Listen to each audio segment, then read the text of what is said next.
Cat TV is celebrating 30 years of community media. Help support Cat TV's next 30 years by becoming a member today. Your membership will help us continue covering meaningful, local content.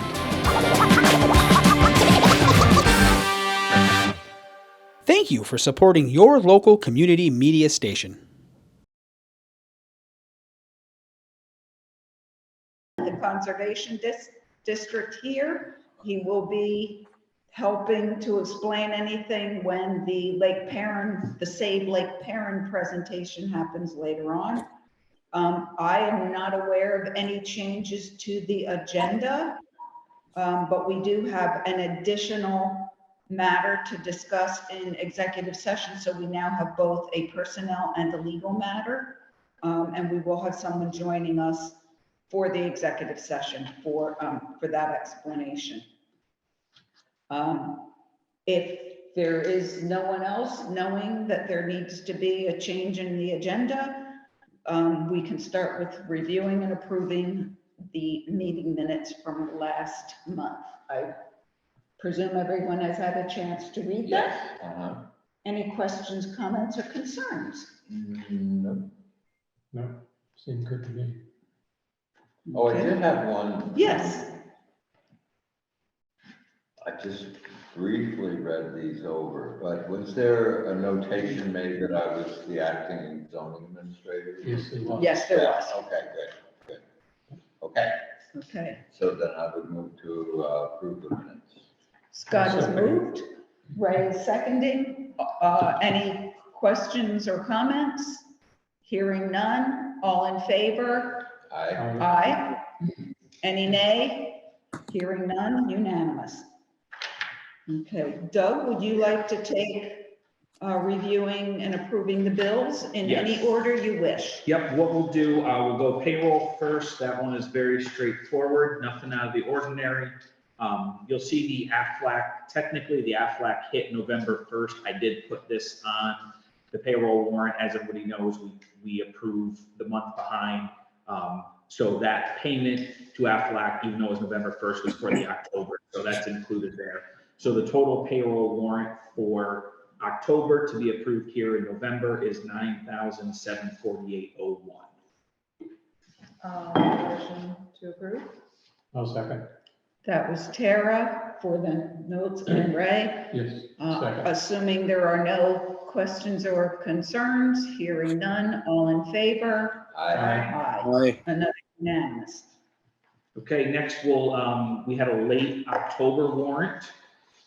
And on that warrant, there's nothing out of the ordinary. The two large items, the McCullough Library, and the Park McCullough House, those were both fully funded by ARPA. So those were items that had been approved, and we just ended up paying them after the meeting. And then since we were paying that, we had a few other bills that had come in. The two other ones, again, the Voltrek that you see on there, that is for the charging station that was approved last meeting, and Norm was able to get a couple of deliveries of salt. So Lori and I decided let's get that paid, because obviously, as Norm noted last meeting, there's going to be issues going forward with road salt. So we figured we want to keep that vendor as happy as we possibly can. So that was paid on the late October warrant. So the total for the late October warrant is $62,827.36. And like I said, a little over 50,000 of that is ARPA funds. Quick question. The First National Bank of Omaha, is that the new credit card? No, that is actually, oh yes, sorry, First National Bank of Omaha, yes. And what's the KS State Bank? KS State Bank, that is the funding for the fire truck. That was the origination fee that we had. Okay. Yep. Yes, and First National Bank of Omaha, the credit card is through Community Bank. However, it's serviced by First National Bank of Omaha. So the payments you'll see going forward that used to go to People's now will go to First National of Omaha. Perfect. Any other questions? No. No. I'll make a motion. I'll second it. Okay, there's a motion and a second. Hearing no other questions. All in favor? Aye. Aye. That seems unanimous as well. Okay, and the normal monthly warrant. So there's a couple of things to touch on this. It's a very long list. The lengthiest part of it is we have the fire department drill pay and officer pay. So you'll see a multitude of $20 checks. Those are for all the fire members who have done the drill and satisfied those requirements. So that makes the list rather lengthy. Other than that, there is really not too much out of the ordinary. We've started to pay some of the approved items, McCullough Library, the VAE, a few of those items you'll see on there, Sage City Symphony. Other than that, it's the normal items. We have Green Mountain Power, items like that. If anybody has any questions, I'll take those. I will note, I noticed as I sat down, I had an issue with checks duplicating, and it actually duplicated my total. So the actual warrant total is $39,574.01. So all the items that are on there are the correct, it just had the wrong total at the bottom. Double. Exactly. So, what's the Bennington Builders amount thing? So that is a refund of a deposit on a project that has been completed. When there is a project that goes into the road and impacts the road, Norm visits the site and assesses a $1,000 refundable deposit, so Okay. that once it's fixed, it is. And the Bennington builders have not yet asked for this, but we all decided we wanted to get it to them before they asked, because technically they could have had it a month ago. Okay. So, and at present, there are no refunds in the system. Where did that work take place? One prospect. Okay. So what was the total for this warrant again? $39,574.01. So I'll make a motion that we accept this warrant in the amount of $39,574.01. I'll second. Assuming there's no other questions, all in favor? Aye. Aye. Hearing Just nothing one else. question. Is the Question from Ray. paperwork going to get corrected? Yes, Okay. yes. Yep, I'll send out a That's why I corrected put, total. that's why I put it. Yes. That was And very we good can of you, actually Scott. sign this one. Yep, then we'll just have it corrected. Yep. Lori, could I ask if tomorrow or the next day you could put on your door, like you did for me today, the Bowden paving packet and the Bennington and the Peckham Industries packet?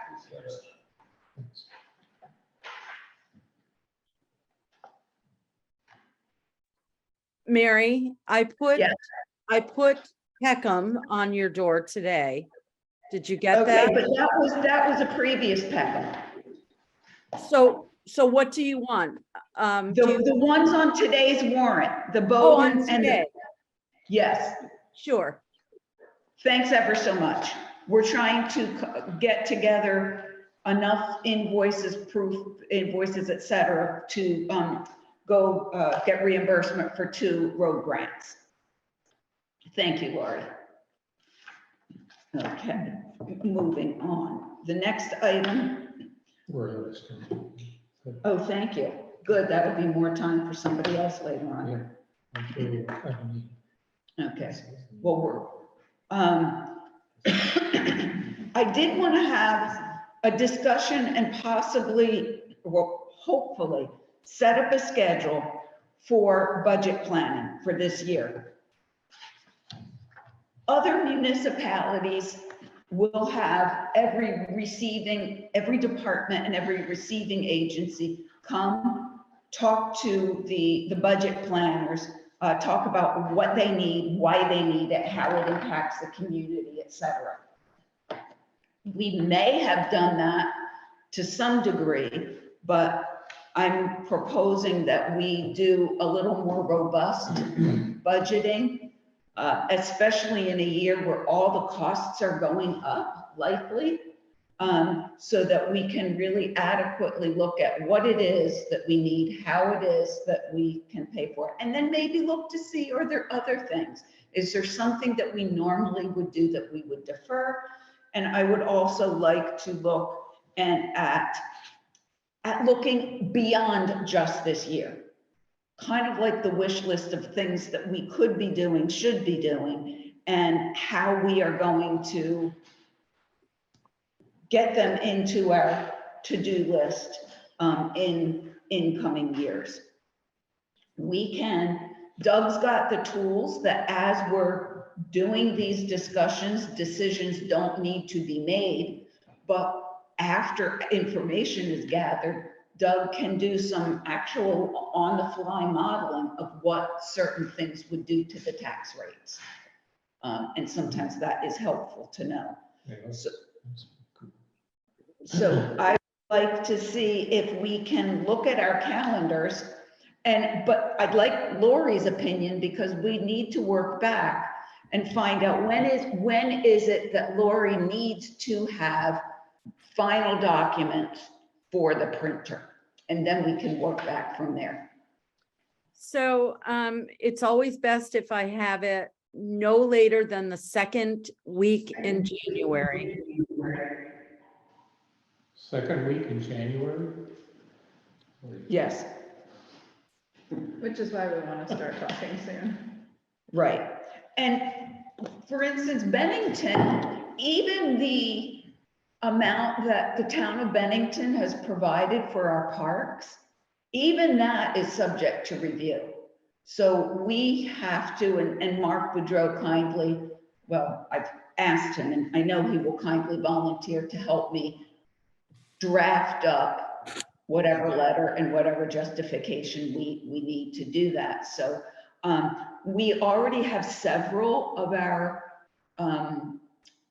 organizations asking when they can come in and present: the library, NBOSS, and a couple of other ones. So there's some that we just have never heard from, really, and it'd be nice to know. For all we know, the funding that we're giving them is woefully insufficient, and maybe there needs to be adjustments there. Or can't imagine anybody says we don't need it, but we'll take that too.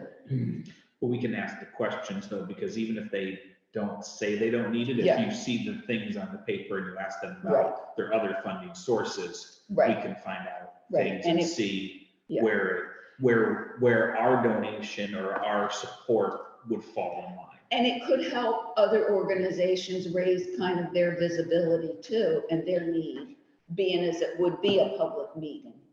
And public is invited, and for all we know, there's things that the public wants that we haven't even thought of yet. I mean, when we did the other meetings and people want more walkability and more safe roads and things like that, these are all things we could consider. So that said, we have to have a budget no later than the January meeting, because I looked ahead and I believe, correct me if I'm wrong, the January meeting is January 10th, correct? That's the second Tuesday. Lori's not Yep. here yet. Okay. Indeed. Okay, I'm not here for that meeting. I'm not here that whole week, so somebody can do it, but we can get, you'll still have a quorum to decide what you want. But is it too Actually, early? Mary, it's January 9th. No, Oh, no, that was No, that's a Monday. 4, I'm sorry. I'm thinking, oh, I thought maybe I looked at the wrong calendar. I've done that before.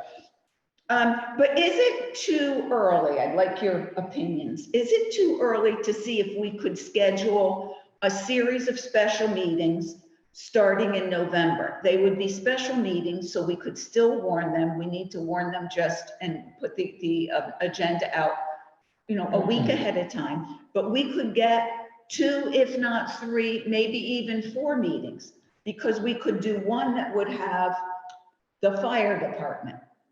We could do one, and maybe we schedule these meetings for 1 hour. We do one for the fire department, one for the highway department. There's a lot that we could talk about just with the general expenses, the depot, that that building that's over there, insurances, all those other things that we have. Lori has not had an increase in 2 years. Doug now knows what he needs combat pay. So there's just a host of small things as well as big things that we could schedule that with. And then we could get the other organizations maybe that might only need 10 or 15 minutes to piggyback in on other things. But And I think you could limit based on the request. yes, You know, if somebody's coming for 500 or 1,000, you could say you have a 15-minute block. Our main ones, the fire department, right. the highway department, and then our greater, Yeah, we you know, want a depot. full hour to Right. really dive into not only this year, but next year Yeah. and next year. and then you and could next year. increase for some of the organizations that may be asking for 5,000 or 10,000, maybe it's a Right. half an hour. Yeah, You know, that But makes you can, and sense. you can put it out and give a few options of the days and say, okay, you know, if you block out, you know, like you said, an hour, the fire department, this is their time, that's Yeah. the one that we're gonna focus on, the highway department, and then you fill in from there. Well, 2 weeks from today, if we did that, that is the week of Thanksgiving. I don't know if that's a good time. I'll be away for about a week. in Yeah, that that's why period. that's gonna be bad. Right. We could, but then we could say 3 weeks from today, which is the end of November. Again, hoping people are back from vacations, but we could do that. I'm thinking next week is too soon. Yeah, that's that DRB planning, right? Yes, there's 2 meetings. We'll get to that too in a minute. There's 2 meetings next week. One on the 15th and one on the 16th. So So let's shoot for, can we shoot for the 29th? yeah, so what day of the week is that? It's a Tuesday. Is Tuesday best for everybody? Yes.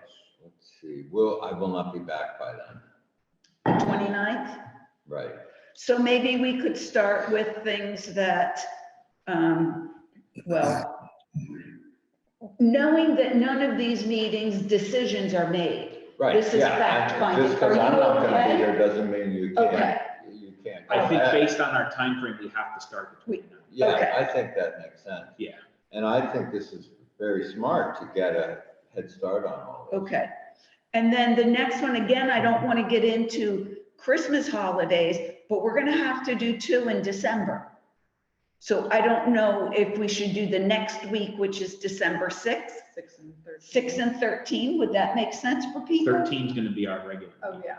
13 is the regular. Oh, thanks for that. So we would wanna probably, The 6 Well, and we could 13. add a half an hour to that meeting if we had some other organizations. right, we Because- could do it prior to this. Yeah, meeting. maybe 6 o'clock, We could do 6 Okay. to like 6:45. yeah, Could do it. something like that. So that could maybe be Okay. a good night for 3 15-minute presentations or something. Okay, like that's a that. good idea. And then we would have to have the trustees meet again, probably on the 27th, just so that we could finalize our budget. We could December go 27th? December 27th. I know it's after Christmas, but when I else? won't be here. Maybe I can Zoom in. Yeah, we could do that. Or January 3rd. That's I the will other- be here for that. most likely. I would almost say if we go to January 3rd, that gives us those last few days in December, if we had to reschedule somebody, or we Okay. got somebody at the last minute that needed to make a presentation, Okay, we could fit in whoever was available. You know, if Ray's out of town, but he can zoom in, and the 3 of us can get, you know, we can shuffle it and around. follow-up questions. Right. Yeah, So I would say if we call January 3rd, the actual budget meeting, yes, that is the budget decision. then I think that works well.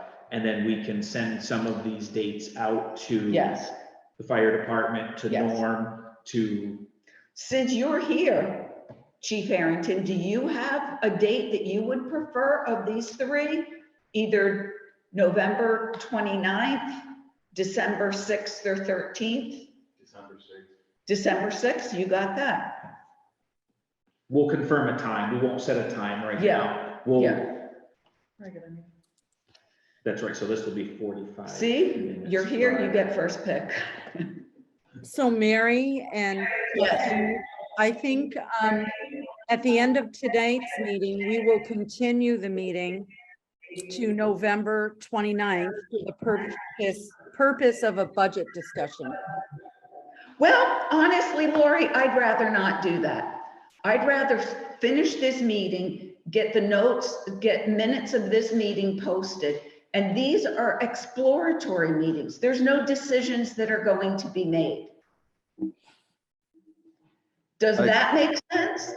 Or I would defer to you. You have more experience in how these things should be. I do know that the town of Bennington just doesn't keep going on their meetings. They have. Yeah, I mean, it's really up to you. It just saves posting, and people who are listening tonight will know to come back on the 29th. Okay. Or, I mean, what kind of meeting is this going to be public? It is, it has to be public, but we can put this in the draft notes that will be posted on the website. And then we'll also have the meetings, the special meeting schedule posted in our regular posting places and on the website. Yeah, I would agree with Mary. We probably just want to end this meeting since no decisions have been made on any of those, and just call them special budget meetings, open to the public, however we need to word them. Okay. Agreed. Oh, good. How am I doing on time, right? You're about All 5 right, minutes so ahead. we will, Lori, do we have enough now for your notes that we will schedule a series of special budget discussions? And we'll have the exact, the dates we have. 29th. Yeah, December 6th, 6 o'clock on the 13th prior to the regular monthly meeting. yes, And then the budget meeting on the 3rd. yes, okay. And likely 7 o'clock, we'll confirm those times, because perhaps some of us here might like a different time than 7 o'clock. Okay, Excuse me, the 3rd of January is the final meeting. yes. Thank you. Lori, do we need a motion for this? No, it's just discussion, no. Okay. All right, good. That makes me feel better that that's done. Right on cue here, we have the Save Lake Parent presentation is going to be made to us. We have Camille Kaufman. Lindsay, I'm sorry I didn't list your name in our agenda, but it's very lovely to meet you. Michael Fernandez. Michael, we've all been chatting. And Bob Howe. How you doing, Bob? I'm making her way over right now. Oh, good. Oh, good. Do you want a few more minutes That would before be she great. comes in? Yeah. Okay. I can, Do we you can wanna- either do Norm or we can do me. Why whichever don't wanna you, jump to. why don't you jump in? Okay, because I don't have too Okay. much. So we're gonna jump ahead to the treasurer's report. I can't even say knee deep, I'd say ear deep in tax collection. So yeah, this has been, very eye-opening. A lot of work goes into the tax collection, but we're doing very well.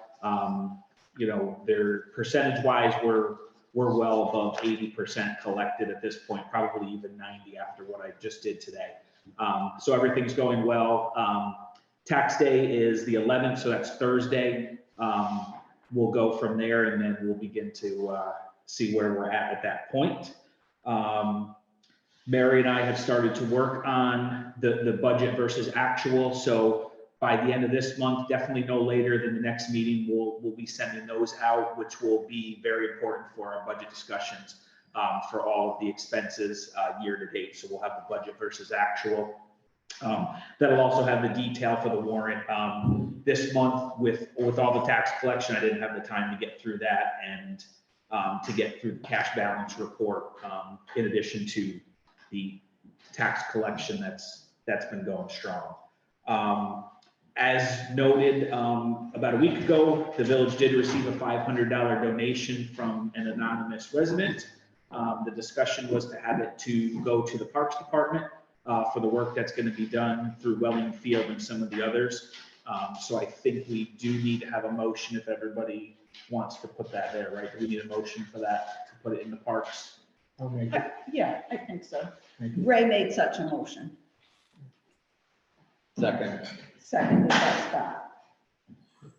Any other discussion? Doesn't seem like any. All in favor? Aye. Aye. And thanks to the anonymous donor, and thank you for writing that donor a thank you Yeah, we'll letter. be sending that out in the mail this week. Unless anybody has any other questions, I don't have anything. Mary has a question. Well, not a question, but just a comment for the listening public. There are tomorrow and Thursday, we will be at the depot in person, Yes. in the morning and in the afternoon. So twice on Thursday, we'll be there. Yep, the next two mornings, there'll be hours at the depot, and then Thursday evening will be the final in-person, because that's when taxes are due on Thursday, the 11th. If anybody has any questions, all of the contact information can be found at the village website, which is villagenorthbennington.org. So if anybody has any questions about their tax bill or anything of that nature, the treasurer email, which is the best way to reach me, is on there. Thank you. Now, do we have everybody from Safe Lake Perrin? Right on There we cue. are. That's okay. Well, thank you all. And ma'am, may I ask your name? Melinda Paquin. Melinda Paquin. Oh, I do know. I'm so We sorry. have we'll pass around Okay. a sheet for. No, I'm just. No, you're just getting it. Okay.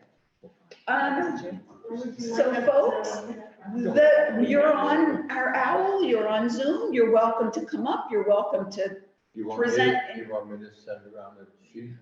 Tara's got it. I already told Yeah, Lori. she's been typing them in. so you do whatever you wish to do in whatever way it's comfortable. So I'm going to just introduce Please. our project here, our campaign, our mission. So Lake Perrin, center of our community, a really important place for people to come and be outdoors and enjoy themselves. We represent Perrin Recreations, which, as everyone here probably knows, is a relatively small not-for-profit that owns somewhere between 6 and 8 acres of land on in North Bennington on the shores of the lake. We have, in the last few years, really the last 10 years, started working towards being more of a steward of the lake itself, not just a place for people to come and enjoy themselves. And this has taken us on a long journey with the state to try to figure out how can we, because of course in Vermont you need permits for anything to do with water. So we don't have control, neither does the village, neither does Bennington, over what happens in the water itself. So we have been working with the state over the last decade to try to get them to buy into the idea that Lake Perrin is a valuable resource and one that deserves interventions to save it. That is not a straightforward decision on their part because it's a man-made lake. There's a kind of hierarchy of need in the state, and man-made lakes are not on top of that hierarchy. In fact, at first, they were like, no, sorry, man-made lake, let's let it go back to wetlands. And we're like, are you kidding? This is like such an important part of our community and the resources that are here now. They finally, maybe 2 years ago, began to soften on that, and because we've been working with them for that long, we're able to sort of try to take advantage of that. And with Camille and Lindsay now working for Lake Perrin, we have decided that someone needs to take charge of the weed problem in the lake. And although we don't own the water and we don't own the full lakeside, we do have a stake, and we really want to try to galvanize community engagement around how to deal with the weed problem, and then translate that to the state so that they can give us the permits and some resources to be able to do that. We've made a really strong connection with Michael Fernandez, who will talk a little bit about his role in all of this. And Camille and Lindsay have put together a presentation, and we are, as much as possible, blanketing the community, meaning Jasper, Bennington, and North Bennington, with a short presentation that describes what's going on in the lake and what some of the solutions might be. So I'm gonna let them do that, and then we're happy to answer any questions that we can. And we have little stickers for anybody that wants them. I have a few in my hand. We have a few more. So we're, Great. Thank you. Yes, can we do have a formal PowerPoint available? If we can send it to you maybe after That'd be this, that would lovely. be We great. can put a link to that on the website That if would you'd be like us great. to do that. Yeah. Okay. That would be awesome. I'm not the person to do that, Okay. but I will find out how we do Okay. that. And just send me their email. So yes, I'm Camille Kaufman. I'm the Executive Director of Lake Parents, and Lindsay Erskine, our AmeriCorps person for the year. Today we are primarily talking about milfoil in the lake. I have some graphics here printed We can share. of the milfoil problem, as well as some stickers. So basically, our plan started when milfoil began appearing in the lake in the 60s. Since then, there's been some management efforts in Lake Perrin, but as you can see in this photo, it's been getting a lot worse over the years. In 2018, we did an aquatic species survey that kind of looked at all of the plants in Lake Perrin and identified milfoil being the #1 aquatic invasive species. Is that the dark spots? So in that survey, we found many different plants, some of those being native, labeled as nuisance by the state, and then some of them being invasive. Now, the ones we're focusing on our current process is milfoil, Eurasian milfoil, which is not native to Vermont. You've probably heard it in many other lakes in the state. And it is taking over Lake Perrin. So we actually began this summer a petition where we have over 500, almost 600 signatures, and have been circulating it in the community. So people really care about this issue at Lake Perrin, and now we're finally taking charge and doing something about it. So Lindsay's going to talk a little bit about why milfoil is really bad. Right, so some of the effects on milfoil, which are pretty much all negative, by the way. So this milfoil, it grows in very dense patches, mat-like patches. It also grows very fast and spreads very quickly. This plant blocks the sunlight from getting to the water. It depletes the fish of oxygen. It also overcrowds the native species in the good plants in the lake, creating a monoculture throughout the lake. Eventually, it will all turn into milfoil in the swamp if we don't take action.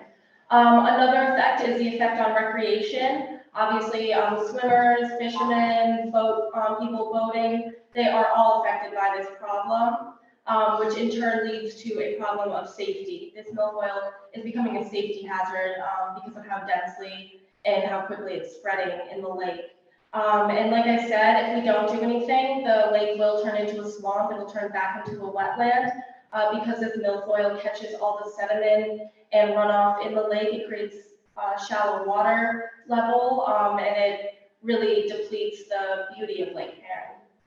Right, so some of the options that we've been exploring, and we've come up with those options through the help of Michael and the Conservation District, as well as the community. We've currently had 2 public forums to gain input from the community. We are exploring the methods for immediate management this summer of suction harvesting, which is basically vacuuming up the weeds by the root. It's very targeted, and it's a mechanical form of management. The quote that we got from AE Diving in Manchester is around $1,750 per day for the equipment and crew. We estimate that they'll be down around 5 to 8 days in the summer.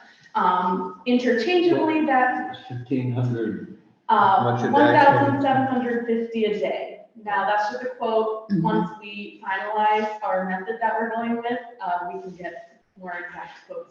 And you're estimating 8 days about? Around 8 days, maybe 8 to 10, 5 to 10. Again, will be finalized once we confirm our method for the summer. And our other method that we've been looking into is chemical treatments through the herbicide known as Percellacor. This is a new herbicide that has been approved by the EPA and the Vermont Department of Environmental Conservation in 2019 and has been used in over 10 lakes in Vermont, including Lake St. Catherine, Lake Iroquois, Lake Dunmore, some of those that you might have swam in. And it is labeled as non-toxic. It only will affect milfoil, no other native plants, no other insects, fish, and humans. It's safe to swim in on the same day as application because the dosage rate is very diluted, about 7.7 parts per million. And if Lake Perrin were to be a drinking water source, it would be safe to drink from, even though it's not. So it is, we are seriously considering this option. Obviously, we've been weighing public input because that's very important. So to fund these solutions, we are looking for funds from DEC. There's a nuisance control grant that will cover 20% of the cost, and it's a match grant. We're also going to community foundations like the Vermont Community Foundation. We're especially going to the 3 municipalities that Lake Perrin sits in, Bennington, Shaftesbury, and Bennington, as well as other concerned citizens, such as those who have signed our campaign petition. I will pass this around. And also that QR code for the petition is on the back of the brochure. So that's kind of what we've been doing now. Michael can talk a little bit about the longer term process because this is going to be an annual management for Lake Perrin. Can I ask a quick question? Would you do the chemical as well as the harvesting together? We could. Or is this a one or the other, or you're not decided? We have not decided Okay. yet. Michael can talk a little bit about that. Okay. You kind of have to do some mechanical harvesting after the herbicide. Right, that's kind of what we're talking about. So, evening, ladies and gentlemen, Michael Fernandez from the Bennington County Conservation District. You asked me earlier what it is the conservation districts do. And there are 14 conservation districts. We're spread out throughout the state, and we're established to conduct community needs assessments and advocate for those communities at the state, federal, and local level, and also act as advisory bodies to municipalities and stakeholders about environmental issues. So that is how I got involved in this process. The conservation district, as well as BCRC and watershed groups and Lake Perrin's tireless work, have elevated Lake Perrin to a water body of concern with the state, which is why we're now able to pursue these aquatic nuisance grant and grants. That's pretty much the only aquatic invasive species removal grant available at the state level at this point. It's only available for 20%, down from 50%. In previous years, they've been tailoring back on those funds recently. Long term, and you're probably asking yourselves, is this going to solve the problem of Lake Perrin? And the answer to that is no, it's not. We're nibbling at the edges right now. It's only in the last few years when Lake Perrin has been receiving more positive feedback from the state that funds have been shifting down from the Lake Champlain and Lake Mount Magog basins to southeastern and southwestern Vermont to take care of these man-made water bodies because we just don't have the geology for the larger scale water bodies. And the problems, for the most part, are stemming from the fact that it is a man-made water body. They require a lot more maintenance than a natural water body. They don't have the same filtration capacity, the same hydrology. And in an effort to start tackling the issue of Lake Perrin, these fine folks and the folks at DC, myself, my own board of directors, all decided that this was a good project to move forward with first because there was state level funding available and because it's relatively discreet in size. It doesn't really require an exorbitant effort. Long term, what the district, Lake Perrin, and all the stakeholders around the lake who have an interest and a responsibility to maintain this fantastic natural resource that all of us enjoy. We'll come together and start forming what's called a Lake Watershed Action Plan. And what that will do is we will receive, hopefully, I will be writing a grant for this hopefully in the next 2 to 3 years to receive funds from the Clean Water Fund at the state level to conduct a community assessment of all of the negative drivers that are causing hypersedimentation and nutrient excess flow into the lake. We have some ideas, but until we really get down into the nitty-gritty, we don't really know what needs to be done exactly.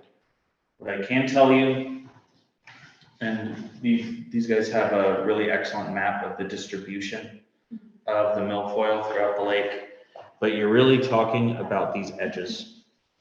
It's on that. Can everybody It's on see? there. Okay.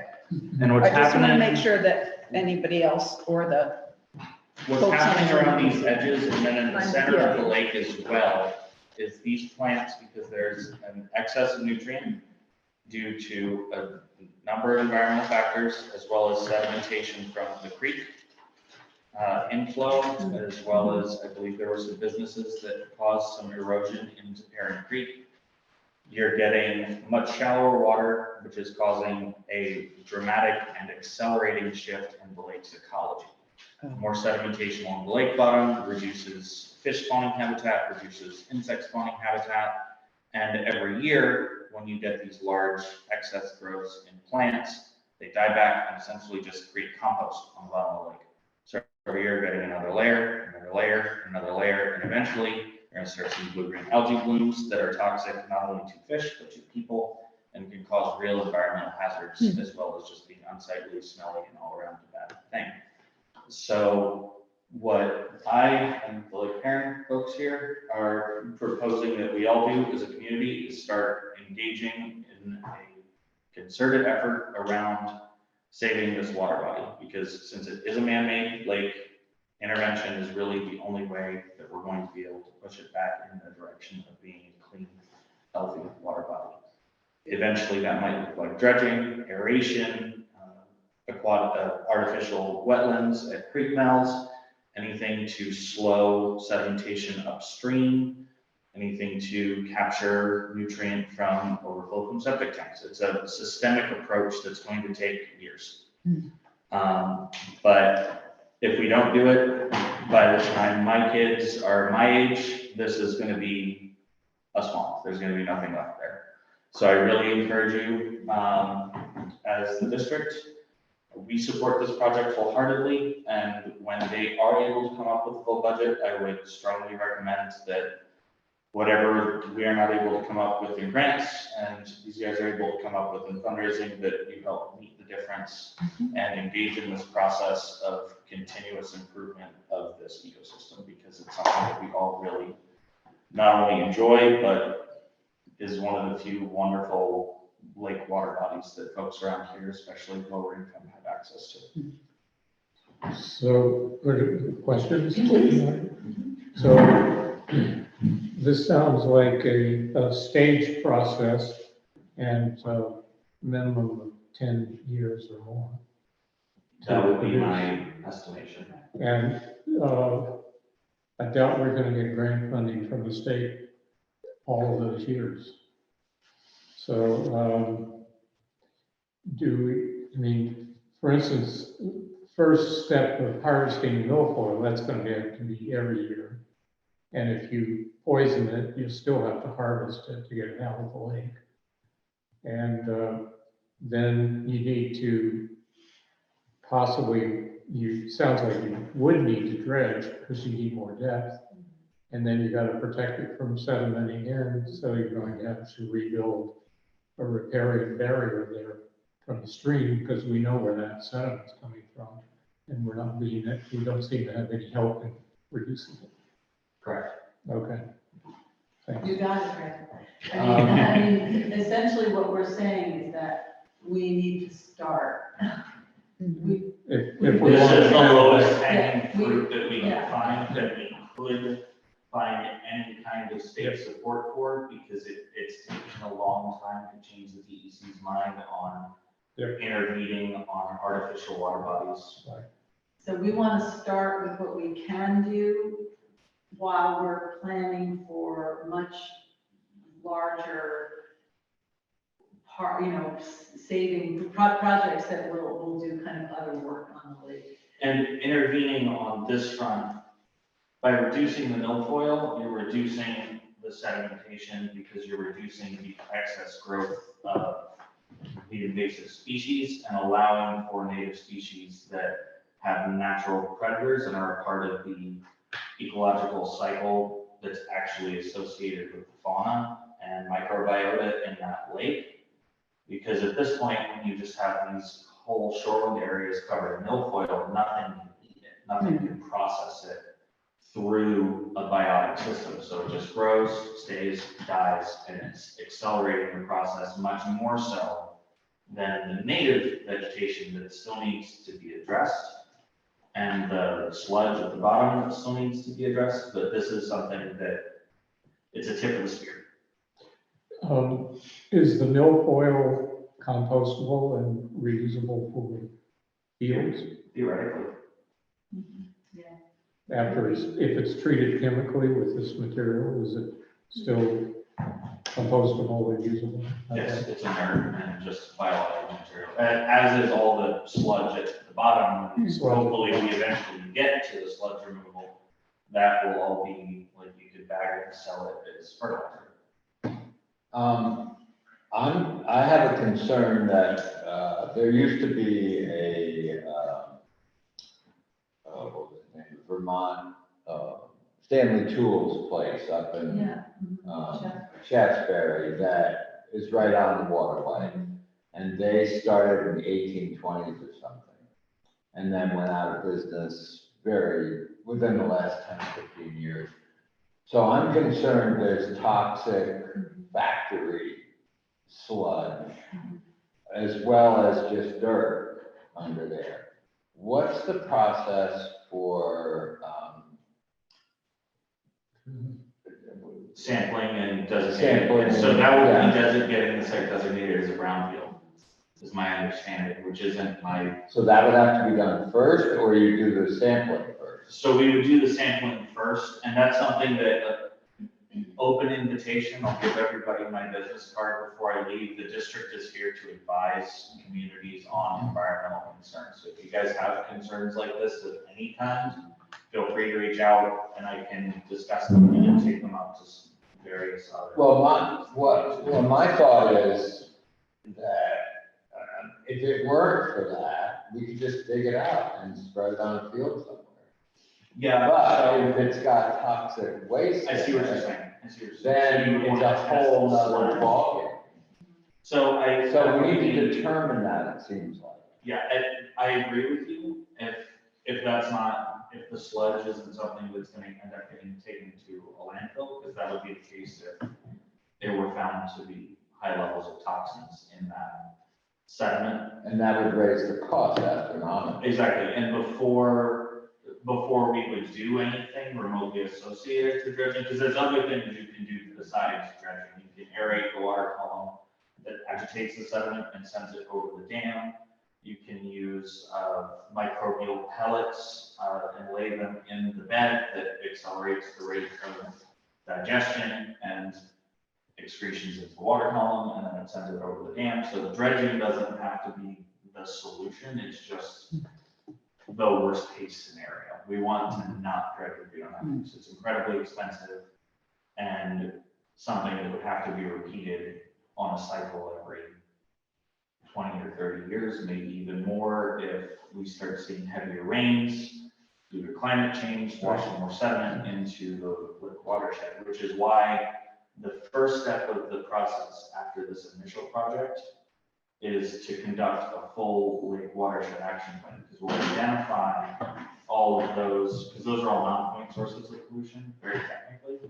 So we'll identify where we think the sources of pollution are coming from, come up with ways to remediate those concerns, and then go to DEC, ANR, EPA, wherever we need to go to write grant funds to do the remediation of those problems. Right, So dredging is, or sampling is way down the road. yes, we would sample, part of the engineering and design process, we would sample the sediments, just because we don't want to kick up anything into the water column that might require a different sort of dredging that's more contained. If it's a polluted sediment that you're concerned about remediation. Does the vacuuming pull up sediment? Not I don't think particularly. so, I think it only. Is that only on the surface? So they go in and vacuum that from the roots, and one of the reasons we've decided to go more in the direction of the Priscillacor, which is the herbicide, is Eurasian milfoil propagates by division. So if you agitate it and break up the leaves and the stems, it's going to spread it. So by spraying it, allowing it to just die back down to the bottom before it can go through its reproductive cycle, will cut the population down on a broad scale, whereas if you go in and just vacuum it out, you might miss a lot. You might miss little nodules of the root system in the lake bed. You might spread pieces of vegetation around and end up making the problem worse. So that's why the district recommended going with the herbicide treatment first. And then in the future, because herbicides are expensive. And then in the future, when this problem is considerably smaller because you've knocked the population back, you can go in and do spot harvesting with the vacuum instead of the full 8 days, maybe 1 or 2 days. So what's the herbicide cost for the size of it? We estimate around 8,000. And for an application, that means manpower and, Yes. I think it's the whole thing. And how many So- applications a year? but I listened to the 1750 times 10, that's 17,000. And 8,000 seems like maybe. And I think it's actually 8,000 per acre, if I have the. Oh, it's 8,000 per acre, right? It's 8,000 Well, that's per acre different, yeah. Way to- So- for the substance. And then labor. As fascinating as this is, we'd love to have you come back for some follow-up at some point. We did just decide on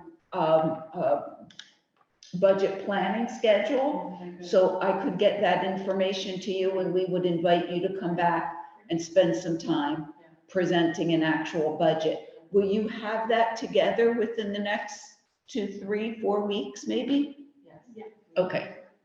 And I do just want to say that although Lake Perrin, a tiny little not-for-profit, is spearheading this, if the municipalities don't buy into this, it's not going to move forward. I mean, we're dedicated to doing the labor of making this happen, but this isn't about Lake Perrin recreation. This is about our community. And, so I just want to make that clear that it's really us taking the lead, but it really has to be a community-wide. So you would be seeking some sort of a total sum from the three different communities. That's right. So I have a friend that is very invested in lakes because he's a fisherman. And I've been consulting on him with this because we knew this was coming and I wanted to be a little more informed. He mentioned that Priscilla can sometimes affect coontail and water lily growth. So I'm curious if you can follow up, he's nodding. If you could follow up on that and just whether there's any controversy just because it is a swimmable space. I mean, we voted not to put fluoride in the water because people were worried about that hurting them. So, this is a chemical that people may be concerned about getting. Yeah, we don't have any water lily, but I think we have a little bit of coontail, so. But we have no water lily. Okay. So I just wanted to bring it up I because- agree with you. I think you say the word herbicide and people go, no herbicide. So we have to really figure out how to, we need to know everything we can find out about. Just any information about the Priscillacor applications, bringing that forward to the next meeting would be great. Because I think that's the hardest sell for us Vermont Puritans who want everything to stay really clean. Yeah, right. So thank you. Thank you. Thank you. Thank you all. And That your card. Yes.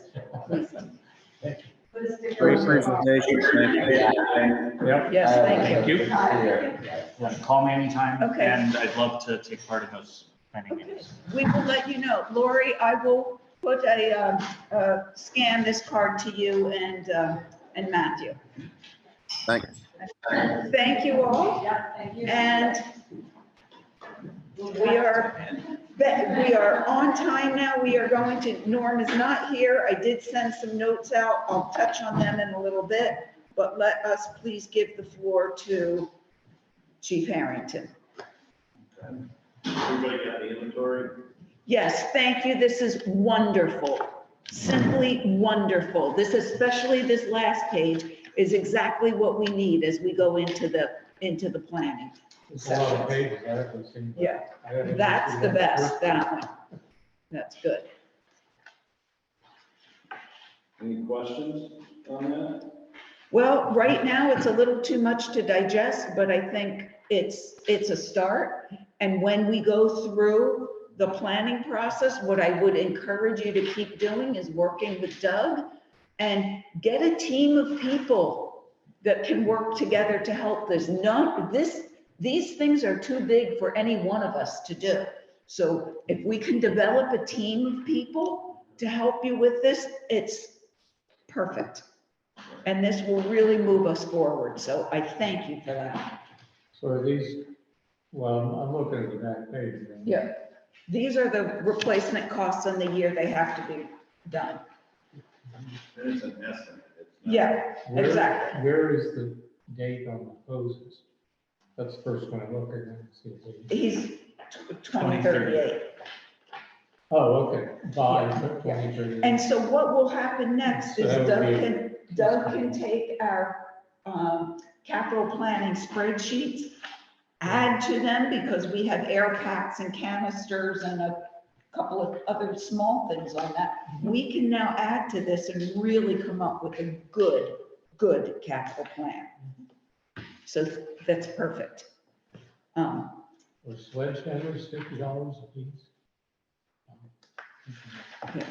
And some of this other stuff, I wouldn't assume that this is normally replaced, Yeah, but and it's what's to know. good about this, Ed, is with those larger items, being able to capital those, these smaller items would go in your annual budget Right. as just small equipment. Right. Versus all of a sudden, we're getting hit over the head like we talked about Right. with a big thing because we didn't have it planned properly. So when we can capital the bigger things and look at them long-term, bolt cutters. Okay, well, we gotta go replace a bolt cutter. Well, okay, that's in your budget. Yeah. It's just, and then it's perpetual and then it goes forward from there. So that it makes a really big difference. And then going into the budget, we're kind of starting at year zero to a certain degree. So now we can start to build things up and go forward from there. So it'll be a process to get these things going through, but now that we know what they are and what the approximate cost is, it makes it that much easier to work them in. So I'm assuming that we're still have to discuss the gear. Yeah. Okay, so I took the information that you and the other Ed provided in the meeting. So I sent everything out to the trustees, and I'll tell you what I told them and where we're at. This is the only path that I can see to get this done now. So we would take the small equipment fund, which right now has just a hair over 14,000 in it. Okay, that's the sinking fund for small equipment. The remaining truck fund that we hadn't used towards the new truck. So the remaining sinking, which is a hair under 5,000, 4,990.79. The full gear amount for this year, which is 5,000, that gets us to 23,998.30. Okay, the request was for 25 and change. So that leaves, again, if I just round things off, just under $2,000. So the $2,000 would kind of float in your budget for the year. because we don't have anywhere else to pull from at this point in time.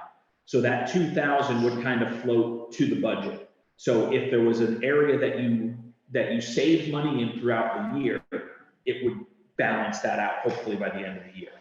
So that is the only path that I can see to fund this, because we can't go into a financing because we have the truck now that we've just financed. So that's what I laid out to the trustees. It's up to them to now discuss it with you, but that's the path that I see. No, the one thing that I will note, if you don't mind me just barging in, I'm not sure I would agree with using the remaining truck fund. That was budgeted for a specific purpose. I am not opposed to taking that $5,000 and floating that through the year, and likely ending up with a negative fund balance at the end of the year to be then pushed into next year's tax rate that way. But also, did you just mention that you really need 8 sets, not 7? So there will be a slightly different cost on that, but as far as using the current budget and as far as using the rest of the equipment reserve, yes. And then that would require that when we sit down at budget time, we look at all these other items and figure out what can be kicked down for a year or two, what can be redone. But let me go to other people who might have had questions on that. What's the $25,000 request? I forget. That is the. So the request that they pared it down to is, yep, the one that I emailed out. I don't think I saw something. Yes. Yep, that was, you had replied. You had gotten this. So this is just to replace the gear for the interior firemen. So I'll paraphrase, you can jump in, but basically it's the guys that go into the building. Yeah. If there's a fire, they're the ones that are going into the building. So this replacement is for the 8 folks that are certified, trained, whatever the term is, to go in.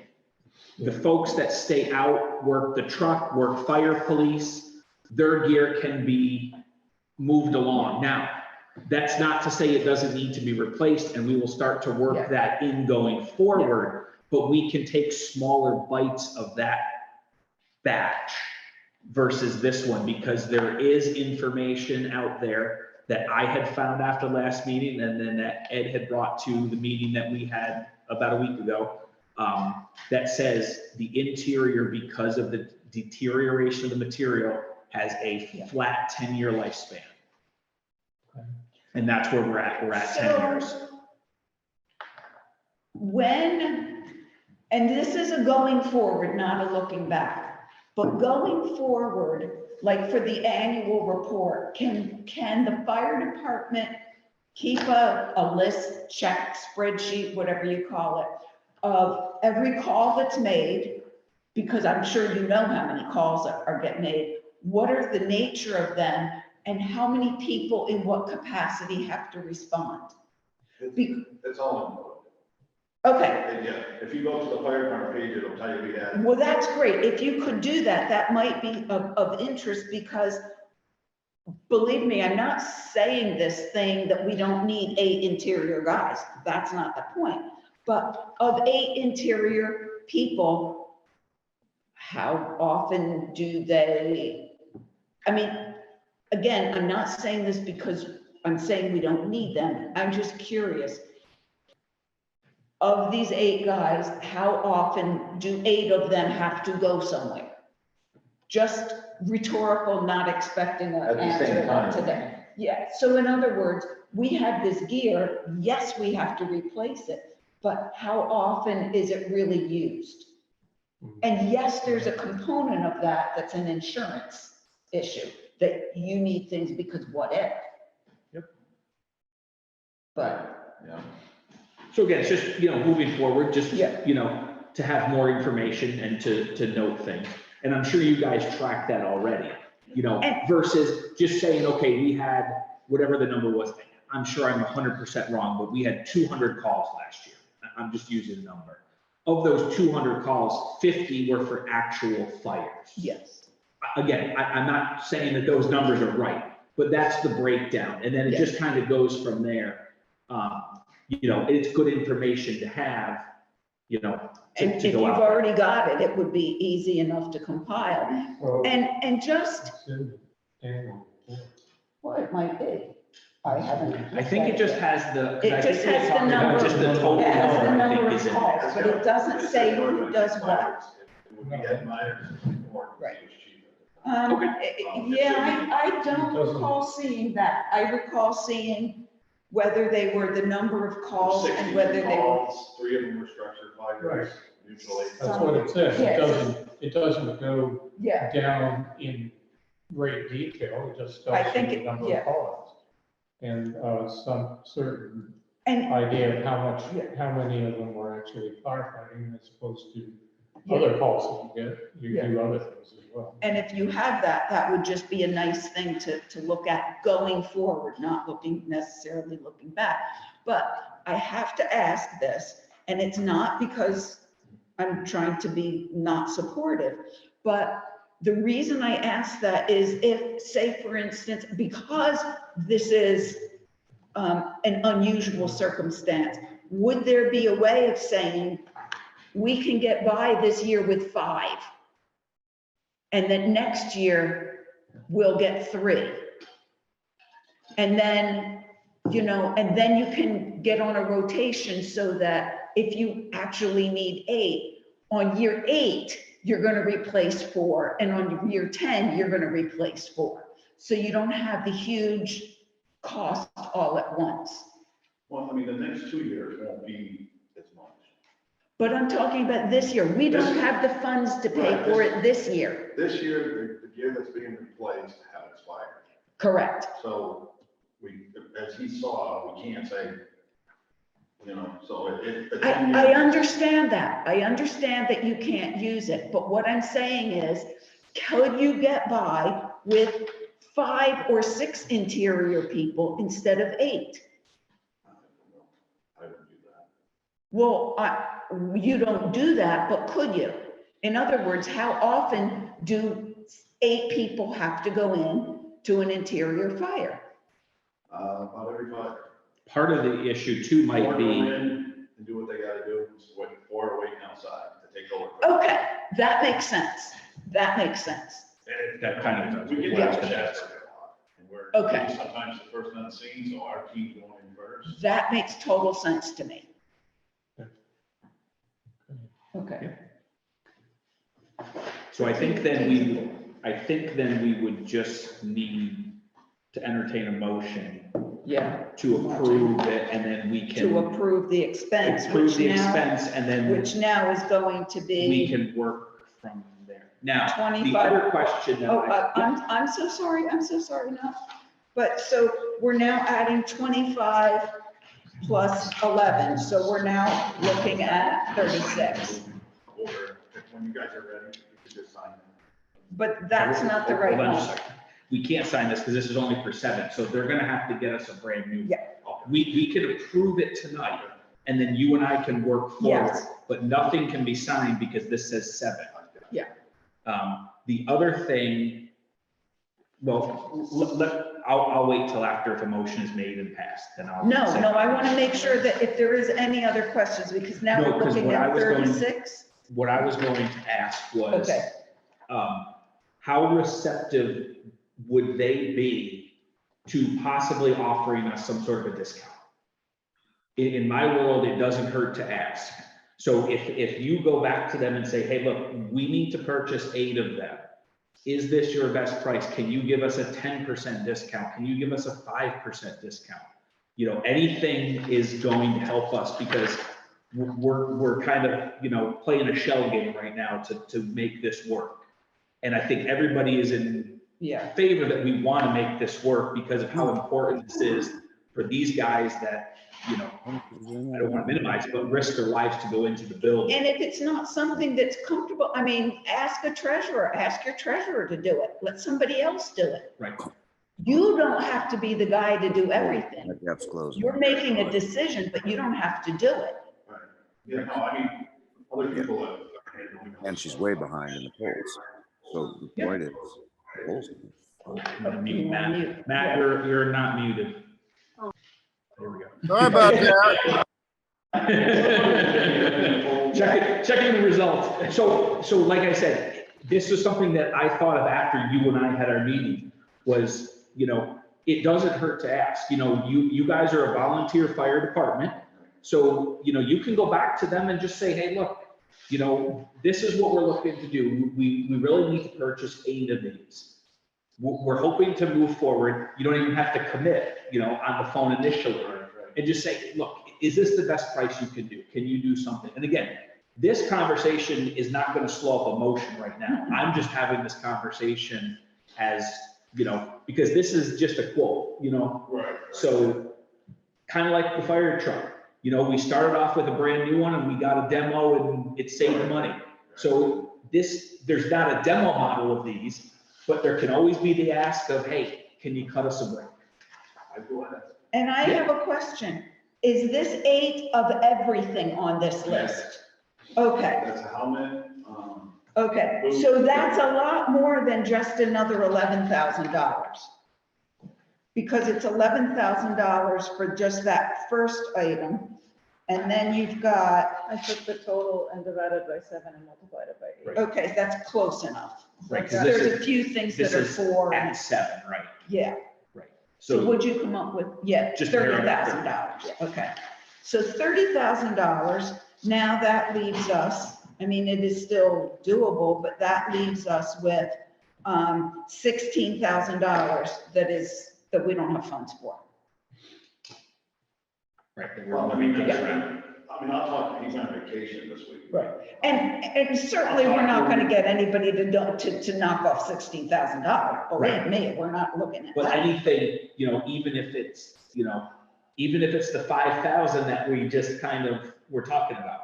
Yeah. Anything helps. 2,500, 1,000, believe me. Anything. Anything can help. So, like I said, it's worth the ask and just saying, hey, look, the village is working through the budget. We're a volunteer organization. We have limited funds.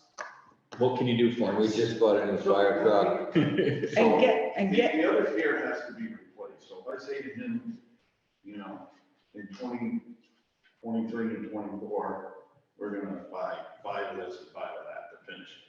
Well, I would tell him that so that's not a bad suggestion, but what I would say is, I would not commit because we don't know what our plan's going to be. and don't But we, you for can- something like this, we should be getting more than one quote. Right, this is a good one for more than one. We really So- should. He could, you could offer that up. Where we started with the fire truck, we had 3 different, you had Bulldog, I forget who the other 2 were. Yeah, for $30,000, we should be looking, it might be too late for you to do that now, but it's something that we need to keep in mind, that you. And I will say, Ed and I, we had that conversation about 3 proposals. Yeah. Right, so that is something that we discussed about, Okay, maybe one is a gold package, one is Yeah. a medium, and one is the bare minimum, and pulling different vendors in. So, yeah, we should be yeah, pulling that, absolutely had that conversation. If it's is it too late to do that at this point? Would that really put everybody behind? Or do you not have another supplier? Well, we have the New York State, guy. But, I mean, Is there a Vermont guy? well, Bergeron is the one we've been buying it from, Yeah, so But- that's why. So they're we New got- Hampshire. That's why we got Okay, a good deal. yeah. I don't think New York would give us. Think that's a better price than that. okay. Well, so maybe then, even if it's not a full proposal, maybe you can just make the call to the New York company and see where they are. Just say, I'm sure it's like, I don't want to compare it to buying tires, but if you call Tire Warehouse and just say, hey, how much is, 2 of these tires? You know what you need because you have it here. So, maybe they can give you an off the court, you know, they won't commit to it, obviously, probably, but you could see what the ballpark would be. And if all of a sudden they're, you know, 15% below what this is, And I'd really encourage you to use, I'd really encourage you to use the rest of the staff and get a committee of people and delegate it to others. That's what's kind of a their, good thing. what's the turnaround time? If you called them tomorrow and said, okay, we're ordering 8 of these, what's their turnaround time? Because it's on the shelf, I believe it's at 30 days. Okay. Okay. But it will be 2023 year. Mm-hmm. Because we're where we are in the calendar. Okay. So these 8 we're gonna have, I didn't put the gear on the inventory. That's fine, because we kind of know where we're at. Yep. Nope, that's. When all that is done. And I I think we're all in agreement that you need 8 sets of gear. That's not the thing. It's that it's a $30,000 expense for which we have only one quote and we only have $15,000. The other money has to come from somewhere. I can call New York, Yeah. but I Well, you can, or you can get someone to do it. Again, I really encourage you to use your treasurer, use others. So that's a list of 6 companies, 3 of them are local, the top 3 are local, the other 3 are just across the country that all do fire gear. She just did a quick Google search. Yeah. Bergeron comes up, but they're not even the closest. But again, I strongly encourage you to form a team around yourself and have others help you with this. Okay. And when it comes to gear, there's only certain, like Reynolds can only sell in Vermont, like Yeah. New York State can't sell that gear that they have, so it'll be a whole different thing. Yep. So both companies, they want certain. Oh, yeah. Yeah. No, it's fine. It's just, again, it's just for conversational purposes to see, you know. I mean, I'll check into these and they may not be able to sell them. That's all. And then, yeah. But I will check into these guys. I think just because of the quantity of money, we're supposed to legally get 3 bids on anything that's above 10,000, 20,000, something like that. Or So we at least need- investigate. Yeah, we need 3 At bids least, signed. at least, Is that the municipal limit? What's that? That's the Well, I believe, municipal yeah. floor We, or ceiling? Because No, it's in our policy. It's been, oh, okay. It's in our policy and I truly don't remember. I have don't to go remember back. the total. Well, But for it is more than one. Schools, it used to be Yeah. 15, but they moved it up to Yeah. 50, I think. Depending on the type Because it of, was such an old number. depending on the type of expense, our policy has different Yeah, types of okay. projects and different types of things. But at a minimum, I venture to say a minimum of 2, maybe the 3 were preferred. I don't remember. But suffice it to say, we are in agreement that the gear is needed. We just need to figure out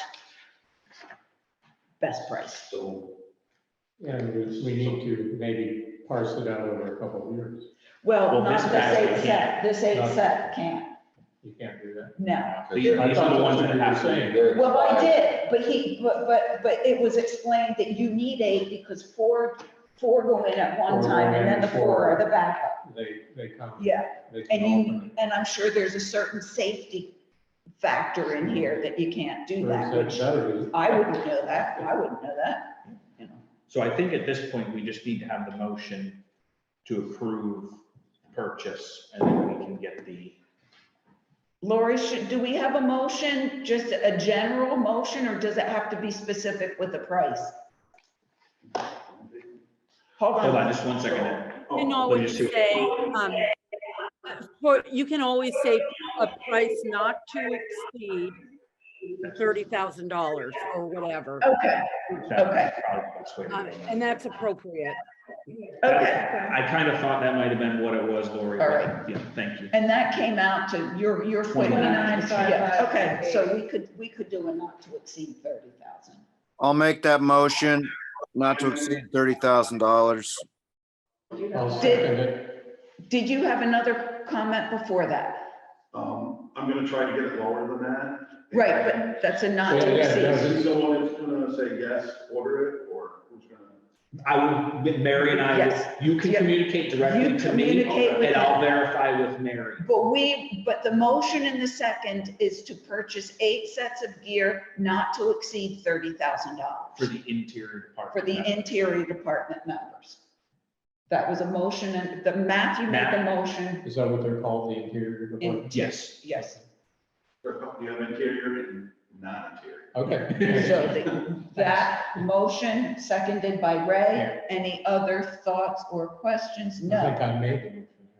Oh. No, Matt chimed in first. Yeah. All right. All right, let's move along. All in favor? Aye. Aye. So I do have one more thing. Okay.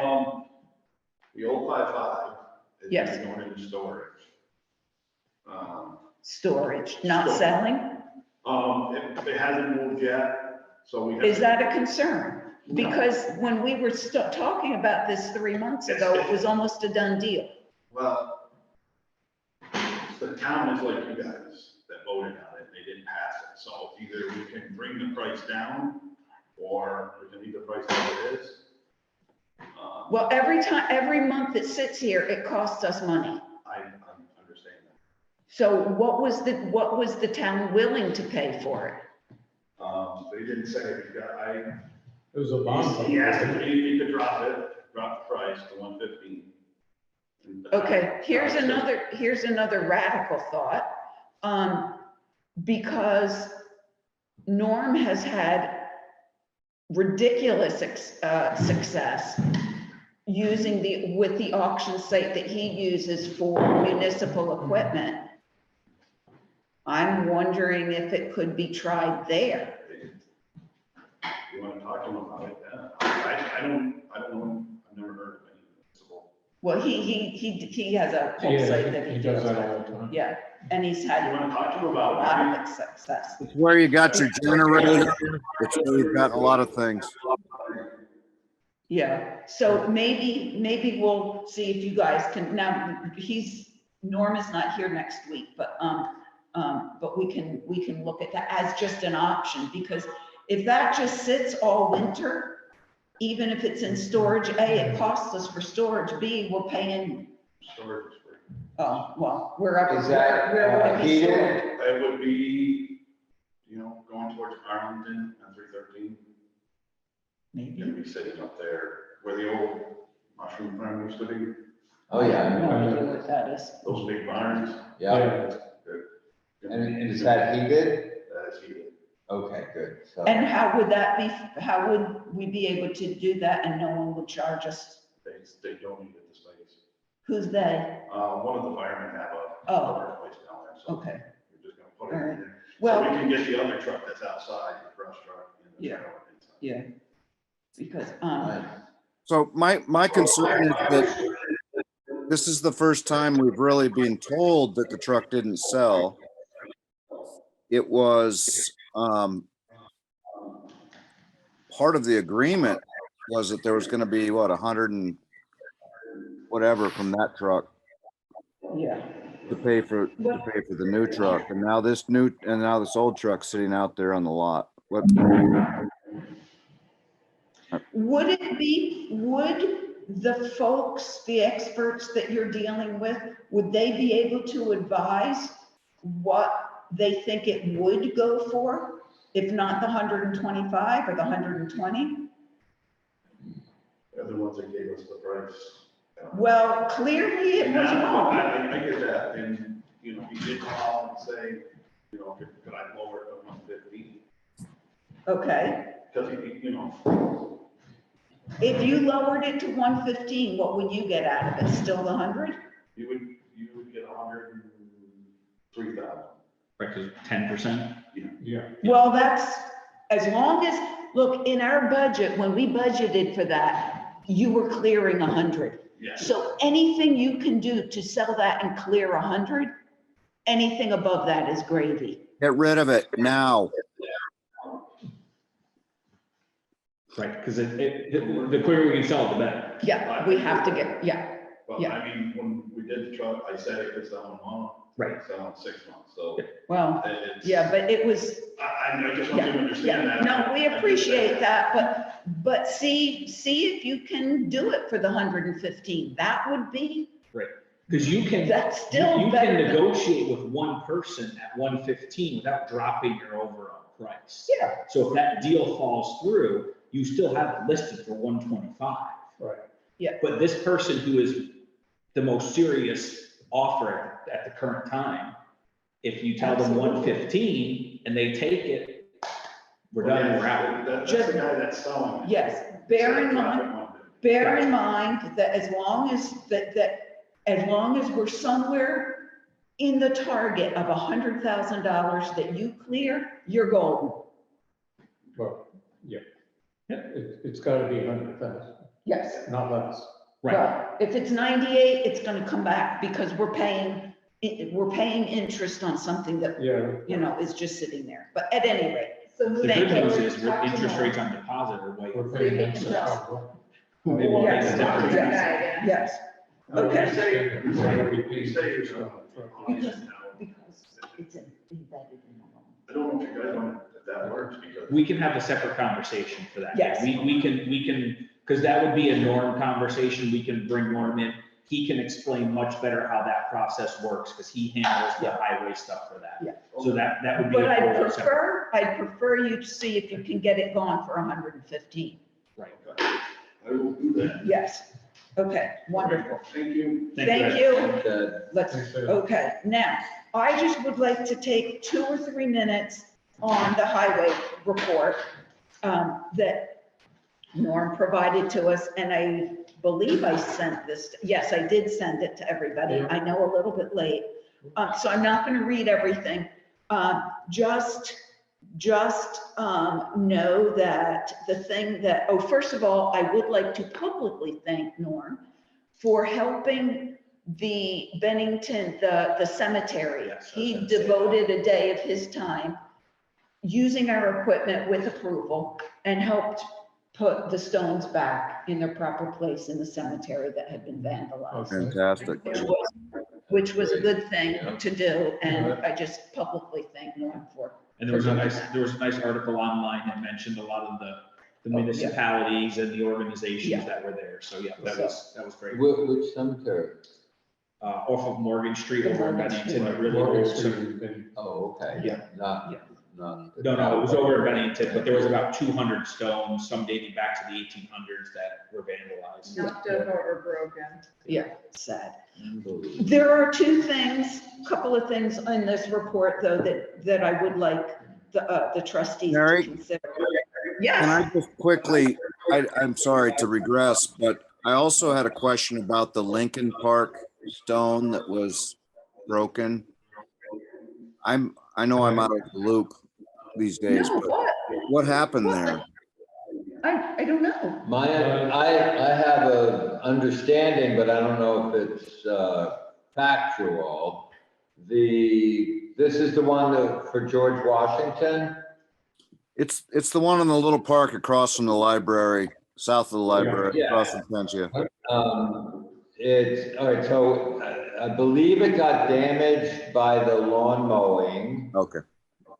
And then it was taken down and then re-erected about a month later. So I think it's all back to normal. Okay. Yeah, I saw the working on re-erecting. Pardon me? By the corner of West. West. and Yeah. 67. So that's my understanding, but I don't know all the factual details. But it's there. That was the thing. Somebody thought maybe Yeah, it I saw it the was. other day.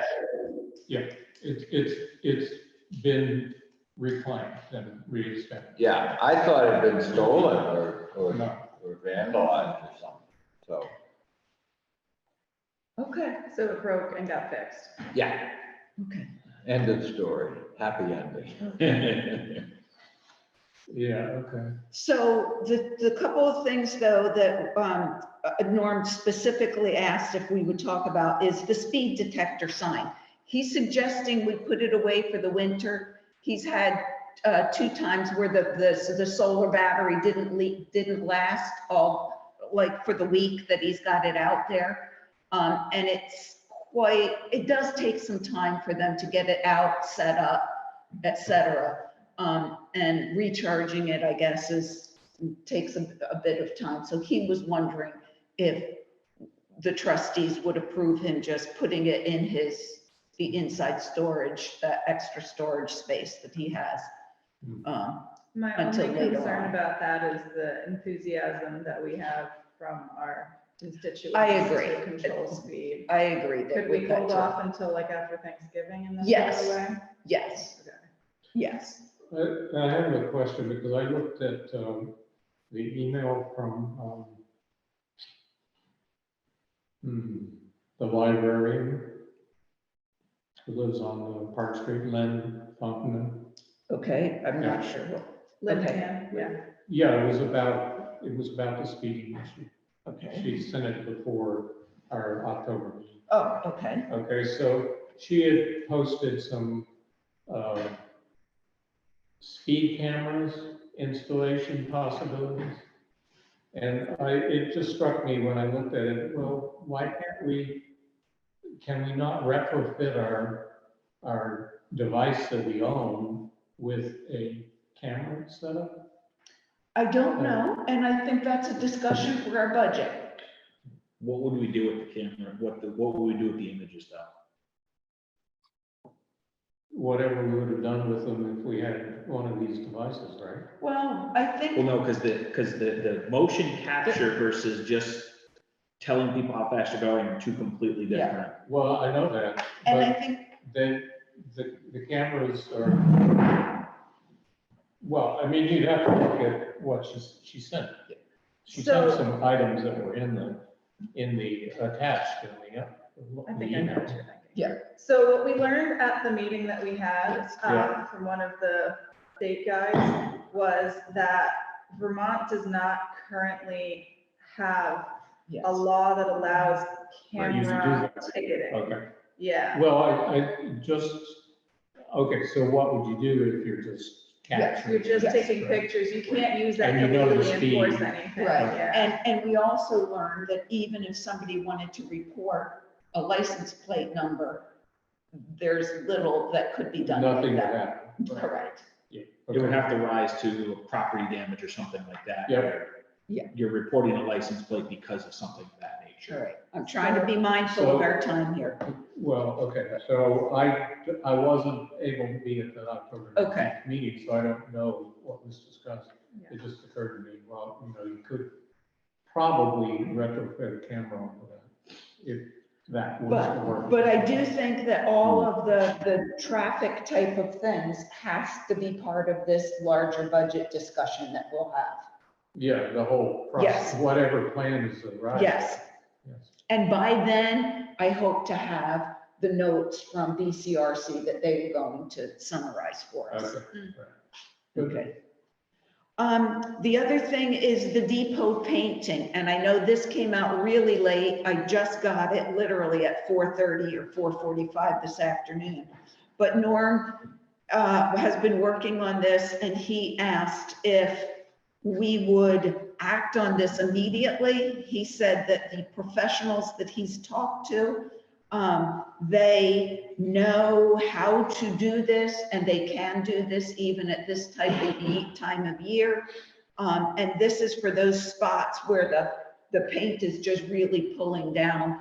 And before we get into even more weather, for $1,300 to go ahead and get this done. So It says 2 bays, is it?